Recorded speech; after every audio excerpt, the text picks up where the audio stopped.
Francesca Marini.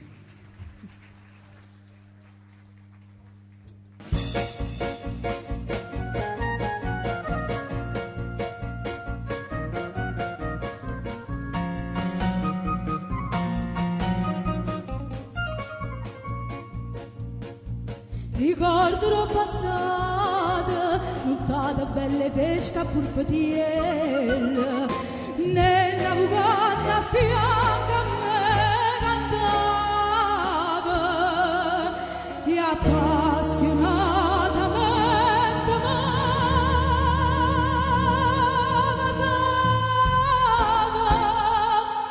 e mo s'ava sanate, o maro smalrica si perché quando essa apparteneva su a me, a tutte e due ci aveva su pensato, a tutte e due.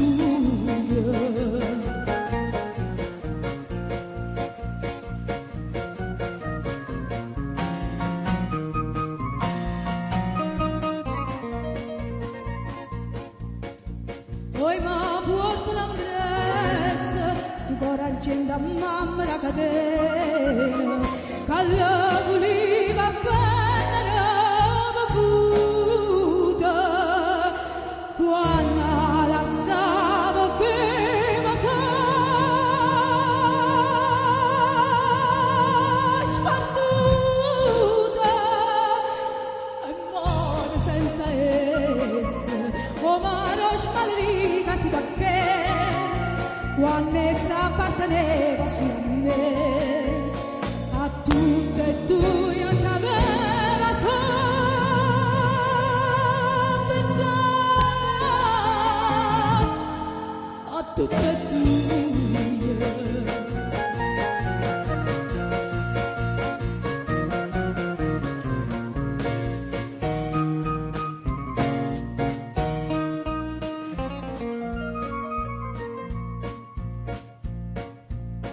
Compagnia marinara, per chi c'è nata in terra stamattina, per chi capisce l'onna quando canta, si sa lontana l'anima,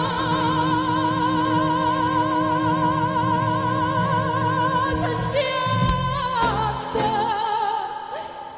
Compagni e bello mare, o mare non lascia smalrire, la femmina che infame fa soffrire,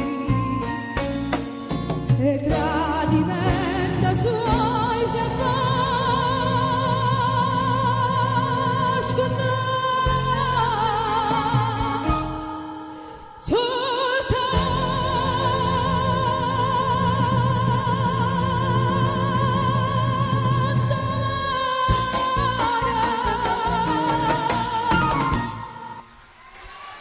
Francesca Marini. Grazie. Sto giù, Francesca. Stai giù, sì. Grazie. Grazie. Dammi la mano, dai. Vieni qua. No, io non so se si nota, io sto tremando perché... Freddina. Io Signori... tremo perché, scusami, Prego, prego. tu sei un oratore magnifico. Io non so parlare come te, però c'è una cosa qua. Io vi ringrazio perché avete dato tanto a Napoli. Napoli stasera è qui, ma è anche a casa. Vi ama. Io vi ringrazio a nome di Napoli. L'hanno detto tutti, siete stata la maestra di tutti. Io ho dormito con le cuffiette, con la vostra voce. Per me Giulietta è il mare in tempesta.